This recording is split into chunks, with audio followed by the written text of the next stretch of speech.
जैसे कि प्रसंग में आप लोगों ने श्रवण किया, भगवान भोलेनाथ की बारात जब हिमाचल राज्य के यहाँ पहुँची, वहाँ के लोग बारात देख करके परेशान हुए। देखिए, संसार में कोई भी कार्य हो, चाहे मांगलिक कार्य ही हो, पर अगर उसका ठीक समझ नहीं हुआ तो शिव भी भूत दिखाई देता है। शिव भी, माँ सुनैना हर हाल में कहती हैं कि मैं पर्वत से गिर जाऊंगी, अग्नि में जल जाऊंगी, जल में डूब जाऊंगी, लेकिन इस बौराह के साथ विवाह नहीं करूंगी। पूरा हल्ला हो गया। उसी वक्त देवर्षि नारद आए। जब तक हमारा सदगुरु न आए, कोई ऐसा महात्मा हमारे पास न आए, शिव हमारे आंगन में खड़ा रहे, हम उसको भूत समझ के भगा दें। हुआ ही, देवर्षि नारद आए और जैसे ही समाचार मिला कि नारद आए, तो बहुत सारे लोग उलाहना देने वाले भी होते हैं समाज में। उन्होंने कहा, बाबा हर बार आप आते थे तो हिमाचल राज्य आपकी बड़ी सेवा करते थे, इस बार निकल जाएं, क्योंकि स्थिति कुछ यहाँ ठीक नहीं है। और जब ये बात देवर्षि नारद ने कहा कि माला फूल तो हम लिए, अब मान लो दो चार बात भी सुनना है तो कौन सुनेगा। देवर्षि नारद प्रवेश हुए और जा कर के पूर्व जन्म की सारी कथा सुनाई। कहा, मैं ना सुनहु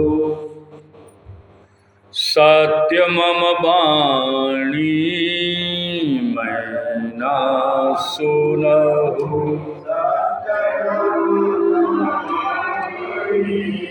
जगदम्बा तब अजा अनादि शक्ति अविनाशिनी, अजा अनादि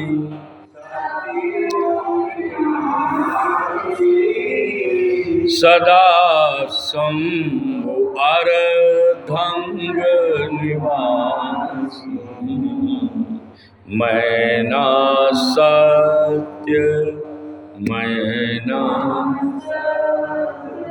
आहा, हे मैना, जिसको आप देख करके इतना द्रवित हो रही हो, इतनी व्यग्रता बढ़ रही है, जिसको आप अपनी पुत्री समझ रही हैं, यह आपकी पुत्री नहीं है, ये जगत की माता है, जगत की। और सदा ही भगवान शिव के अर्धांग में निवास करने वाली आपके घर जन्मी है, ये सत्य है, लेकिन मूल में तो यह जन्मा है, अजा है, अनादि है, जिसका कोई आदि अंत नहीं, परम्बा है, अविनाशिनी है, इसका विनाश नहीं होता। ये पूरा लक्ष्य करा रहे हैं। एक चूक के कारण पूर्व जन्म में ये कहना नहीं माना था और उस शिव तत्व विश्वास से ये विलग हो गई। हाँ, सती रूप में ये अभी आपके पास जो आई है ना, अपनी इच्छा से लीला बपू पकड़ा है। कौन सा? आप समझ रही होंगी कि इनके शरीर में सामान्य जीव की तरह इनकी धमनियों में खून दौड़ रहा है। नहीं नहीं नहीं, ये लीला दौड़ रही है। क्या? हाँ, पहले दक्ष के घर में थी, तब इनका नाम सती था,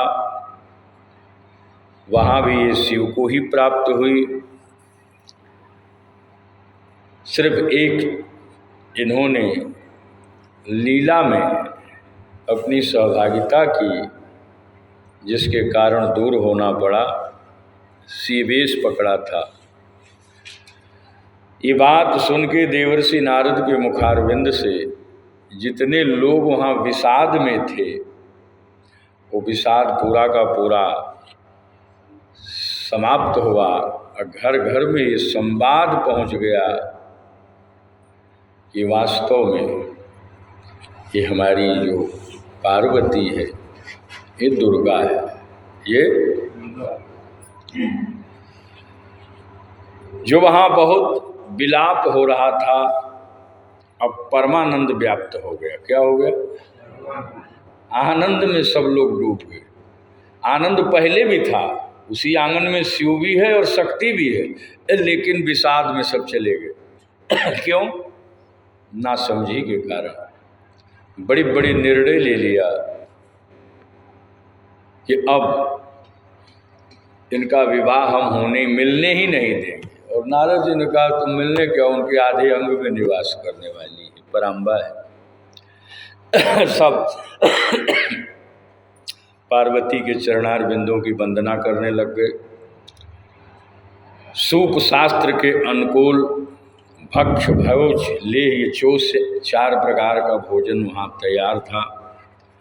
जितने भी बाराती थे खूब आनंद मंगल के साथ वहाँ प्रसाद ग्रहण किए और माताएं मधुर मधुर, जैसे यहाँ भी होता है, गालियाँ दे रही हैं,